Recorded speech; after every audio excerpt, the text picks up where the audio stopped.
The Gospel of Gold by G.S. Lewis. Gold's sleep was dreamless, and when he awoke, it was still dark. For a few seconds, his mind was shrouded in fog, and a soft pattering noise was all he was aware of. Then, all at once, he remembered his concerns from the previous night, and he rolled over to look in the direction of the noise. The light of Kurt's hut was very dim, but he could make out a humanoid shape at the door, going through the motions of putting on shoes. Gold sat up in his futon, just as the figure slid open the door and slipped outside. "Jinichi," he thought, automatically rising from his bed to follow. "So, you are resolved to have your meeting after all. I suppose you didn't win your hive badge from Bugsy then? What did Kurt and Marina say to you?" As Gold tiptoed to the door, it occurred to him that he was about to do the same thing that he had been scolded for doing the night before, spying. He wondered if he should yell, rouse the others, chase after the figure. However, when he put his hand on the door, he thought better of it. Jinichi would resent him forever after this, good intentions or no. Or it might turn out that the figure was Marina or Kurt, sneaking off to use the outhouse. That embarrassment would be almost as hard to live down. "I could just let this be," thought Gold, now standing in the threshold of the door. Jinichi has to know what he's getting into now. At some point, he needs to be left to his own decisions. "Tell me something." The voice issued from behind him, to his right, just as Gold was taking his first few steps out into the open air. It was not spoken loudly, but it broke the absolute stillness of the sleeping town. Startled at the abrupt sound, Gold snapped his head around to see who had addressed him. His body tensed automatically in recognition. It was Kamen, the inheritor, and in part killer, of his Cyndaquil. He wore a black jacket and dark blue pants, which rendered him almost invisible in the lightless pre-dawn. However, the mane of red hair on his head seemed to flame even in the darkness, and there was an eerie silver glow that emitted from his cold eyes. He appeared almost like a floating head. "Is it true that Team Rocket has returned?" Kamen continued. He sounded curious, but Gold sensed a deeper meaning to the question. His impression was that Kamen cared less for a confirmation, and more for Gold's own take on the situation. "They have," Gold answered cautiously, glancing for a moment over his shoulder. Jinichi was gone. Giving up his first cause for lost, Gold fixed his full attention on the red-haired boy. "But what do you care?"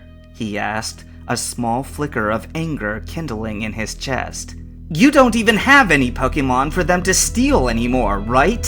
What brings you here anyway?" "Ah." Kamen smiled widely. It was the first time that Gold had seen him do so. "Let me start off by correcting you." Without warning, the smiling face suddenly drifted right out of his head. Kamen's real face remained stoic and impassive, but the grinning thing darkened and surrounded itself with gas. "A ghastly?" thought Gold, recovering after a moment of initial shock. "The ghost Pokemon. I've heard they can possess people. So was I talking to Kamen, or that thing?" This boy could not handle the thought of his trainer journey being discontinued, said Kamen in a self-deprecating tone. So he tried to capture this ghastly without the aid of another Pokemon. And, well, he laughed quietly, his face still a frozen mask. Help came, unlooked for. At a price, of course. A cold wave of realization washed over Gold as he stared at Kammen's stony yet laughing countenance. His eyes, which were practically glowing silver before, now lit his entire face in an unnatural light. This was not Kammen, the ill-natured thrall-master of Pokemon, nor was it Ghastly, who at that moment floated back into its host's head and dimmed the silver glow to a dull aura. This was an oppressive presence that Gold knew and had learned to dread. "It's you," Gold breathed, looking Silver in the eyes. "You possessed a human." "The circumstances were fitting," Silver affirmed, "and all preconditions were met. Empathic wavelength, hypnotic consent, passive bond retention. Ask your spirit about it if you are so inclined. She has done similarly to you." He fixed Gold with a narrow-eyed gaze. "As to what brings me here, why, it is my enemies. Your enemies." A hand reached out of the darkness, palm upturned in token of peace. "Our foes are the same. Would not a truce be mutually beneficial?" Gold blinked and stared at Silver in disbelief, unsure if his sleep-addled mind had processed the words correctly. "A truce? You came here to make amends with me?" "Amends? Ha!" Silver made a noise of phlegm in his throat, blatantly disgusted. "Dunce! Fool! Contemptible little mind! Would that I could pass on the torment of frustration that comes in dealing with your imbecilic race!" As he raged, Silver pulsated negative telepathic energy that, ironically, actually did provide Gold with some context.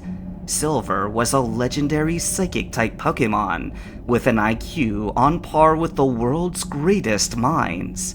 Speaking with humans was, to him, like asking a mentally handicapped ape about the purpose of life. Gold, still barely awake, had failed to initially recognize Silver. Then, he had stupidly voiced the obvious about Silver's possession, and after that, mindlessly echoed Silver's offer of a truce. Certainly, to such a high intellect as the Lugia's, it must have been like rail spikes being driven through his temples. Still, for all his derision and disparaging, Silver did not raise his voice. Gold felt the supernatural barrage of his abuse, but Kammen's mouth merely murmured the words softly and passively. "I need amend nothing," Silver spat. "I said you would die, and at the right moment you will. Do not mistake me again. How Spirit puts up with your corrosive stupidity, I will never understand." Gold held his tongue. Over time, he had developed something of a defensive mechanism in his brain to resist Silver's venomous words. This unwelcome encounter might still pass with relative harmlessness, as long as the creature did not outright attack him. However, Silver's volatile and unpredictable behavior kept him off balance. He was offering a truce, albeit a temporary one, yet he continued to show naked scorn and hostility. Eventually, Silver seemed to acknowledge the look of confusion on Gold's face, and he approached, raising his hands like weighted scales. "It is a simple matter," he hissed, twisting his fingers into claws. "I hate you, but I hate the League more. Team Rocket yet more.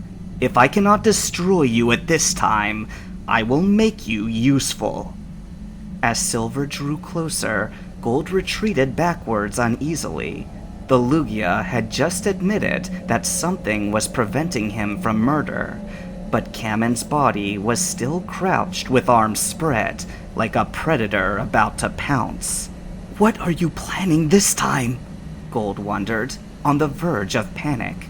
He put out a hand and opened his mouth, in partial attempt to buy himself time. "This is no truce," he breathed, heart hammering. "You're still as dangerous to me as you've ever been.